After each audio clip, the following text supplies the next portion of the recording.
Hi guys! I-share ko ang isang masarap na pangmeryenda na may ube makapuno condensed creamer. At makikita nyo ang lahat ng ingredients sa description box. Sa pag-uumpisa, sa prep glass o mixing bowl na may glutinous rice flour ay ilagay ang sugar at i-mix ito. Isunod na ilagay ang ube makapuno condensed creamer.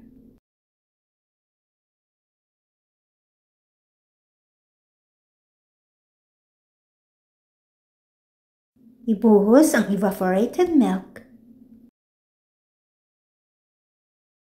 Maglagay ng melted and salted butter. Ito po ay optional lamang. Naglagay po ako ng vanilla extract. I-mix ito hanggang mawala ang mga buo-buong flour.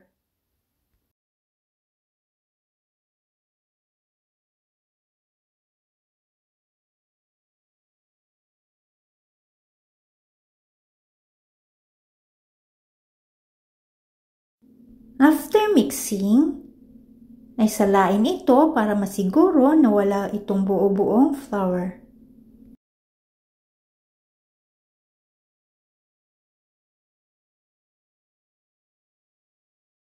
Pagkatapos itong salain, ay set aside muna ito. Pahiran ng butter or oil ang gagamiting silicone mold or steaming mold. At pagkatapos, ilagay ito sa preheated steamer. Make sure na kumukulo ang tubig bago ilagay ito sa steamer. Saka ibuhos ang mixture, pero bago po ito ibuhos ay kailangan na i-mix muna ito. Pag nalagyan na lahat ng mixture ang silicone mold ay ilagay ito sa preheated steamer. At i-steam ito ng 20 to 30 minutes or until toothpick inserted comes out clean. And after steaming, remove from heat and let it cool. Ang next na gagawin ay ang cheese sauce. Sa katamtamang apoy ay painitin ang heavy cream sa saucepan, saka ilagay ang Velveeta cheese. Kung wala po kayong Velveeta cheese ay pwedeng gumamit ng ibang quick melted cheese. Patuloy itong halo-haluin at lutuin hanggang ang sauce nito ay medyo lumapot. At pagkatapos itong lutuin ay tanggalin sa apoy at palamigin muna ito.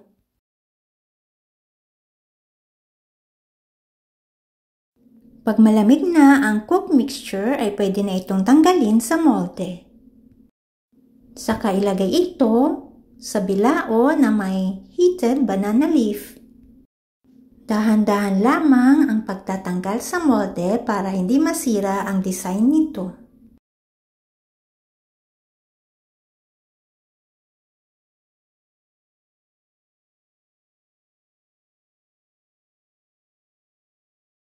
Pwede nang ilagay ang cheese sauce. At pagkatapos maglagay ay pwede na itong iserve. Enjoy po!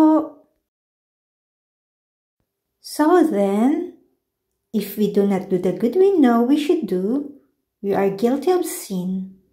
James 4 verse 17.